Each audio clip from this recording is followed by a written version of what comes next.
Want to take control of your finances but don't know where to start? These 5 simple budgeting hacks are perfect for beginners. Hack number 1, use the 50-30-20 rule. Allocate 50% of your income to needs, 30% to wants, and 20% to savings or debt repayment. Hack number 2, track your expenses. Use apps like Mint or YNAB to see exactly where your money goes each month. Hack number 3, set realistic goals. Whether it's saving for a vacation or paying off debt, clear goals keep you motivated.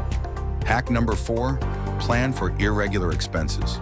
Don't let annual fees or holiday spending catch you off guard.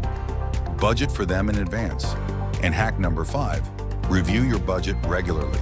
Life changes, and so should your budget. Adjust it monthly to stay on track.